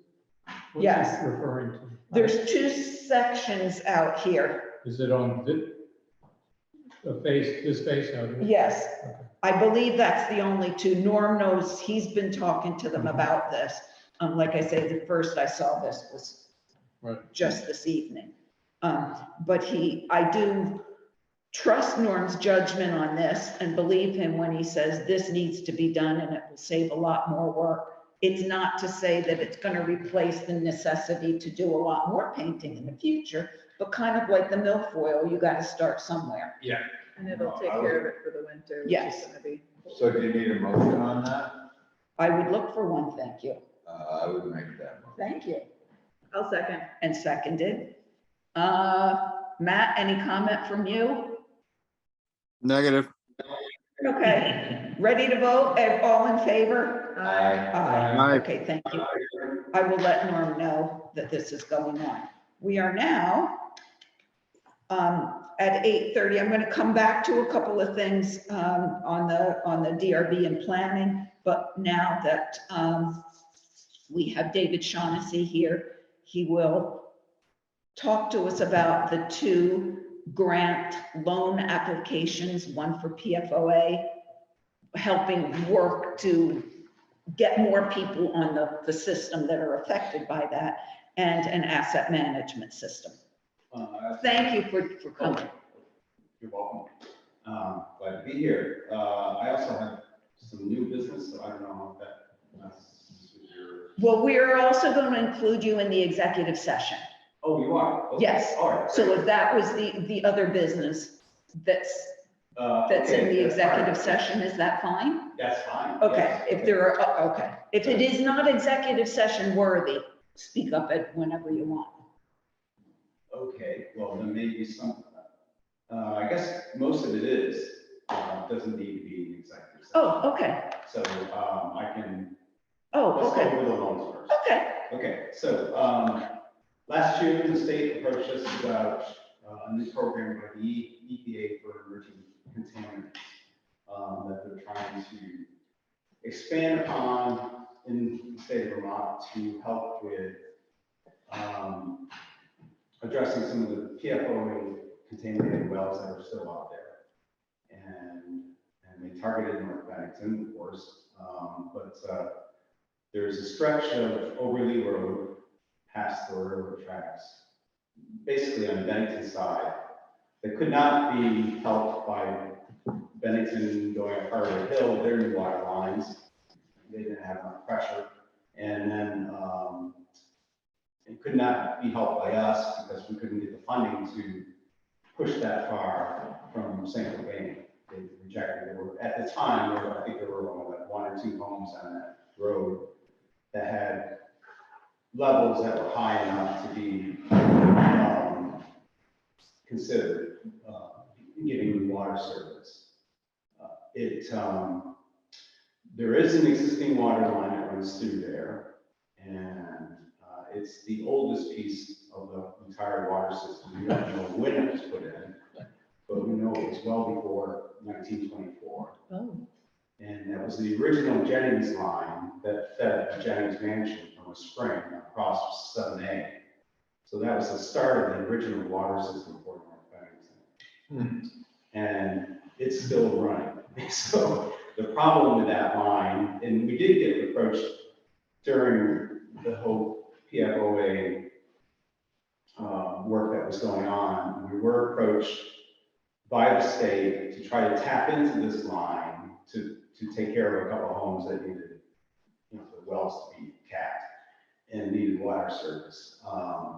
We rejected that at the time because the line is probably 40 to 50 feet south, but runs parallel with Overley Road.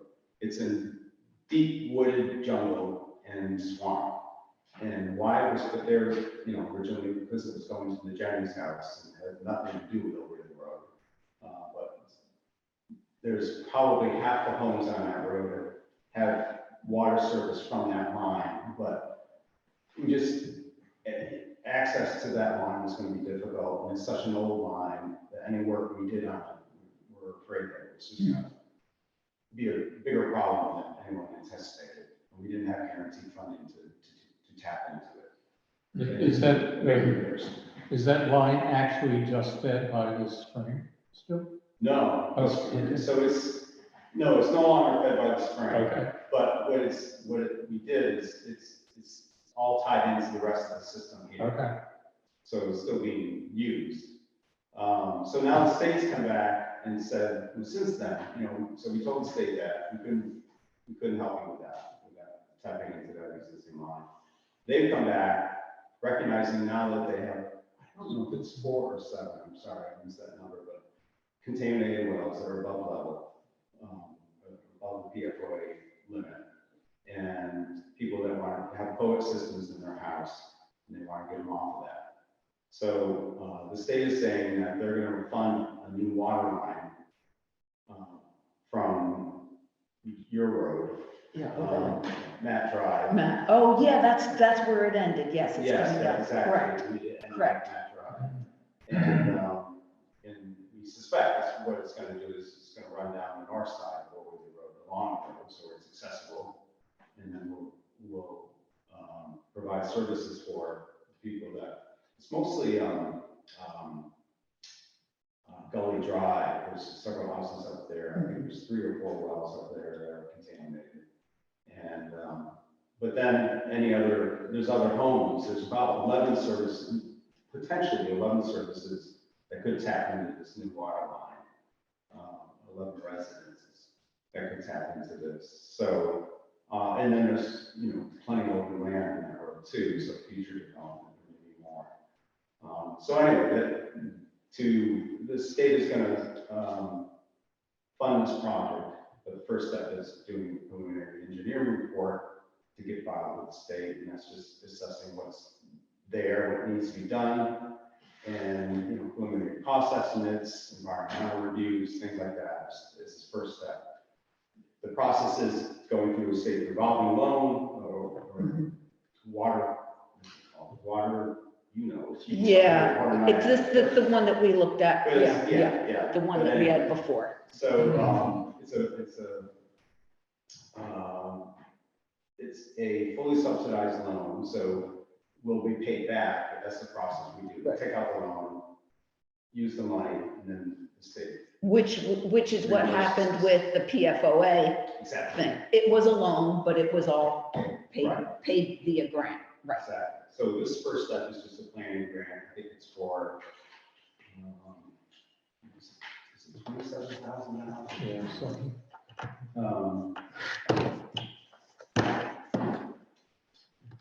Anyway, $19,000. And so we want to get that moving as this first step. This is a long-term process. This is not going to happen immediately. We go through this preliminary loan, and then we if the state says yes and agrees to fund the project, and then we take the next step of doing all the engineering and getting bids and all that business. So it's likely to take 3 or 4 years to get all this going. But that's what this is. That's one of those loans is for. The other loan, also fully subsidized up to $50,000, is a asset management plan. And this is something that's been talked about for some time now, but the state is funding these loans, these asset management plans to really basically take an inventory of what our system is and our facilities and our, the distribution system, and begin to focus on what our priorities are as far as maintenance and repairs and replacement work that needs to be done. We have a plant, the treatment plant is now 30 years old. We're already starting to replace parts. We have water lines, not quite as old as the Jennings line, but we have old water lines that are causing problems. And so there's always something to do. And what this loan does, the asset management plan, is it organizes and prioritizes the projects that we have to do for the next 20, 30 years. Wow. And it also, what it does is it increases your chances of getting state funding. It gives you, it's a point rank system, and they give you extra points for going through this process of creating this asset management plan of your facility, your system. And I think it just shows that you're serious about it and that you're organized about what your priorities are. This is one of your priority projects, and it's easier for you to get funding from the state. It boosts you up. Right. On a I guess a much similar but much lower level analogy to that is several years ago, we had a road inventory grant, and that road inventory grant then boosted you in your points for all your better roads grants that we could get. So, same thing. Yeah, yeah. So those are the two loans. Like I said, they're both fully subsidized. We may not get, for the asset management plan, we may not get a full $50,000. They'll come back and negotiate that. It may be less, but we're going to work with what we get and try to put together that package. And the amount requested for that one is $41,515. Right. Is it 41? 41,515. Okay, all right, yeah, got it. So, as Mary knows, this is the usual process when we get projects like this that are subsidized by the state. That this is step one, and it gets us in the door and gets things moving forward. And the asset management plan, it is a first come, first served basis too, so that we're a little anxious about that one. Yeah. Oh, so the quicker you sign up, the higher your. Yeah, the better chance you are. Good. And the other thing to know with the asset management plan is that where it may even help us more. Last year, there was, as you know, there was infrastructure money that was sent to Vermont, and you really want to be prepared and ready to jump on that whenever they decide what they're going to spend all that money on. They're still working on the details on all that. It's my understanding, but there's some water projects. You know, we have some lead connections in our town. We have galvanized lines that need to be replaced, and you know, there's always plenty of things to do. And like I said, even the water main that runs down on Water Street, we're having issues with that, the cheese factory, and that's just because it's, you know, it's an old galvanized line, or it's an old cast iron line that every time you flush a hydrant, or they test the sprinkler system down in the OBCIC building, you know, it turns cheese into rust, and so it's there's, you know, there's plenty of projects out there for us, right, to be focused on. And so, and the other thing that I just want to add one more thing about the asset management plan is this year we've been really taking apart our budget and looking at it in a whole different way and trying to prioritize, you know, sinking funds and where we should concentrate money. The asset management plan would help with this. If we have a priority list of what we got to really tackle, say 10 years, 20 years, you know, that would be feeding in the sinking fund and not, you know, more sinking funds than just, you know, replacing the truck or Right. you know, parts of the treatment plant. And the more planning you can do in a professional capacity, it always helps you in the long run. And if you can do this and have it paid for, it's a no-brainer. Yeah, really. It really is. So who's going to do the asset study? Well, right now we have Otter Creek, who's worked with us for all our projects. Right. Their original design. I've seen that guy at PFO. Yes, yeah. They were the original engineers that we used for the treatment plant 30 years ago. Right. So they'll work with the guys who do the work at the site. Well, yeah, I mean, when we get to that point, we're ideally, yes, that would be ideal. I mean, you have drawings from the treatment plant, right? When that was built. Well, the benefit for Otter Creek is because they know our system. They know everything about our system, and they've worked on, you know, the recent system improvement that we did. They worked on, they did all the work for the PFOA improvements that we made, so you know, it's a lot of money, and I've done some preliminary research into looking into other engineering firms, and it's not that easy. There's not that many, so you know, it's easier, it's not easier, it's more beneficial for us to continue with our working with Otter Creek. I think in the long run, it'd be a savings.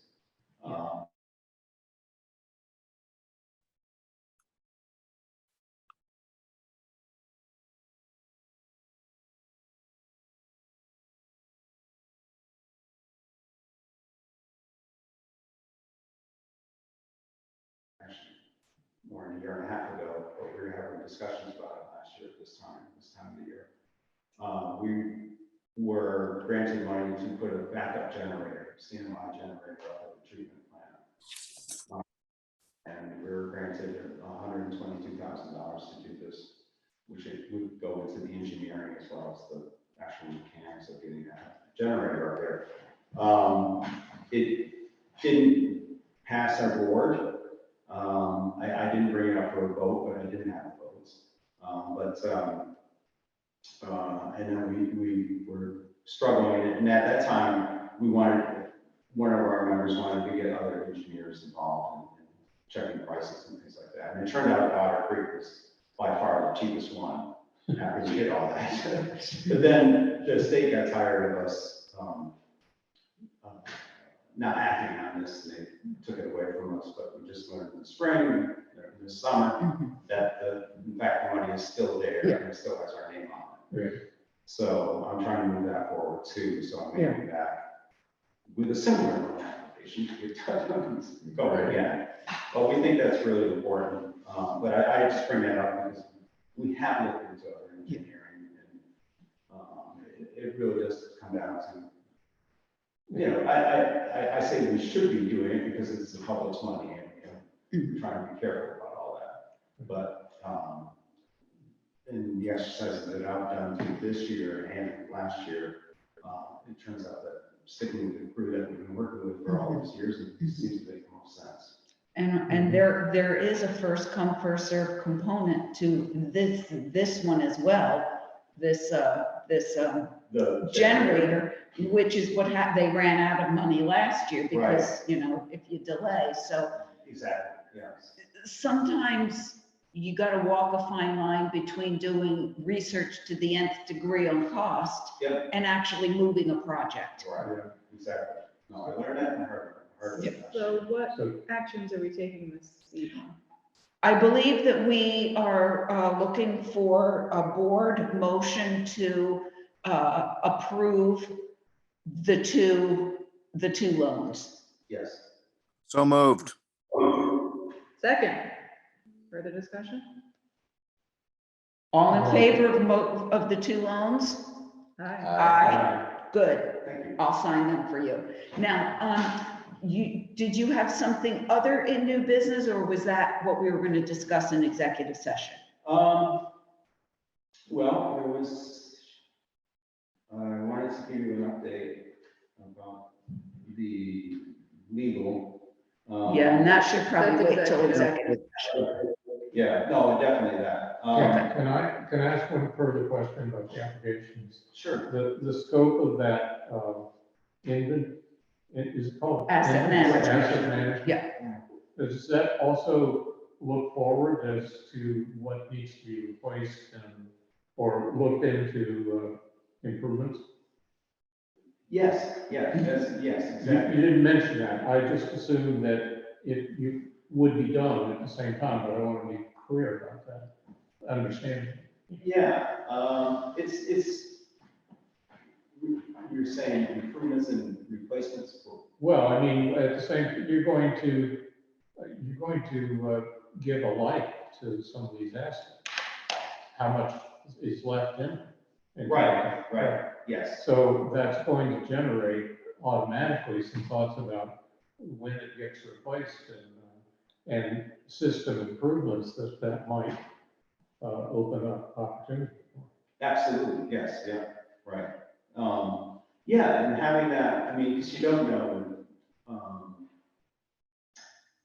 you know, and just having this information and having it prioritized, you don't know what's going to come down. You know, part of that infrastructure money might be to address some of the issues we have at our water source. And, you know, we have Yeah, terribly. maybe you want to deal with some of those, the surface water sources that you, Yeah, right. for source protection. I don't know what you have for source protection in the sea. We don't have source protection. Yeah. You know, we're an open But source that is program. an important thing, Exactly. especially if there's development going on there. Right. Which there may be. Yeah. I mean, we have a backup plan for source Yeah. protection, but we don't have. And do you not have a generator over there now? We do not. You need it. Well, it's, the other thing, piece of that is that, the state is gonna mandate it. Yeah. You know, and it's. There's no question about that. I know. It sounds So silly. they are working on that grant too, and that's have just not more? ready right now. Sorry? Did you have more new business? Was there something else or was that? I don't, should I bring up Todd? Or is that? No, I think that can wait, unless, yeah, you're not bringing anything to the trustees for a recommendation anyway, right? I don't know, I want to add his name to the list Okay, and make that clear. okay, And I well, wanna- feel free to comment. Okay, in our search, you know, we've been searching for possible new members to join our board, should that day arrive. And I wanted to add a name to the list of Todd Kovic, who lives on, what was the name of his- Aces. No, he's not on. Taylor, Susan Taylor. Yes. Yeah. That's right, the other half of that. Susan Taylor is Todd's mother. Yes. Yeah, and so I've known Todd a long time. He's 49 years old. He has his own engineering business over in Schuylerville, New York. They do soil testing, and they also do some other engineering inspections for municipalities and private companies and things like that. He's a civil engineer licensed in Vermont and New York. And his kids are in high school, and he's ready to give more time back to his village. And he has a very impressive resume. He has a very impressive resume. I have copies if you'd like to see it. I just wanted to point out that, based on it, anyway, I'd be very excited to see Todd on our board, and he's very interested in joining.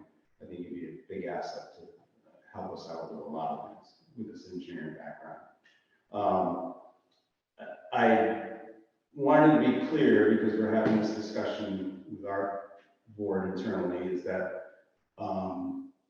we can present more than 2 names to you.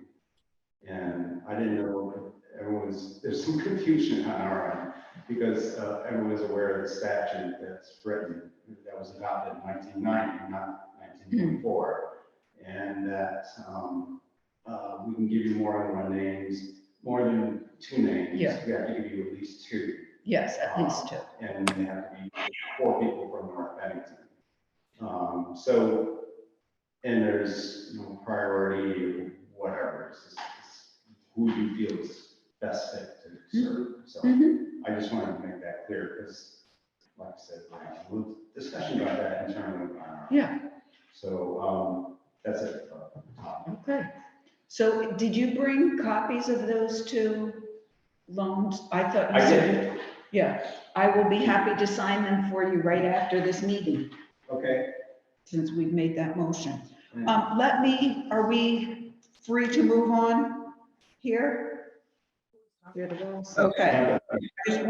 Didn't know if I don't want to move along if there was any other question or comment. Just very briefly, and then we will move into our executive session. There are 2 meetings next week. One is the DRB on Tuesday, and there are 2 items on that, 2 items requesting zoning variances. So stay tuned if you're interested in that. Planning committee will be meeting next Wednesday to do some more review. We have currently 4 applicants for the zoning administrator. 3 interviews have been scheduled. Tara is kindly sitting in on as one of the interviewers. So we have, even though the planning commission is the one that to forward the names to this board for approval, we wanted to make sure that we had good representation among our interviewers from everybody that would interact with this position. So that's going on. There's one item that was going to be on this agenda, but it is not, and we'll do that in another day, perhaps in our budget discussions. And that was reclaiming that little ticket office on the other side of the depot, creating the zoning administrator's office here so that the zoning administrator could actually have some scheduled in-person hours and serve the public that way. That would be handicapped accessible. Yes, because you cannot get a person upstairs. That's frightening. So we'll talk about that later. Yeah, that would be good during those budget talks. Yes, and also during those budget talks, if not before, please, I ask all of you to read the email that I forwarded everybody from BCRC, that tranche of money that was going to be allocated to municipal buildings to upgrade to move from fossil fuels to renewables, that is coming down the pike. We need to get our shovel-ready projects in there. It's a first come, first serve. Let's not make North Bennington last in line. At the very least, we know the firehouse needs work. Let's put them as a priority. Did anybody else have any new business or old business before we?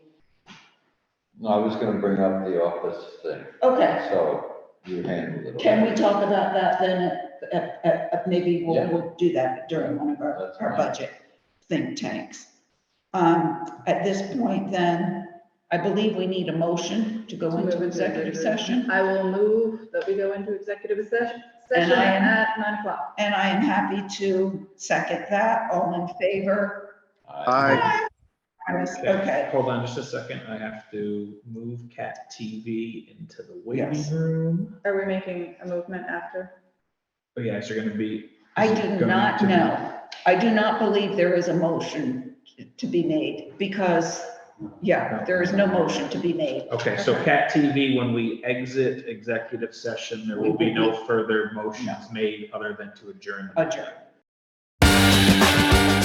Cat TV is celebrating 30 years of community media. Help support Cat TV's next 30 years by becoming a member today. Your membership will help us continue covering meaningful, local content.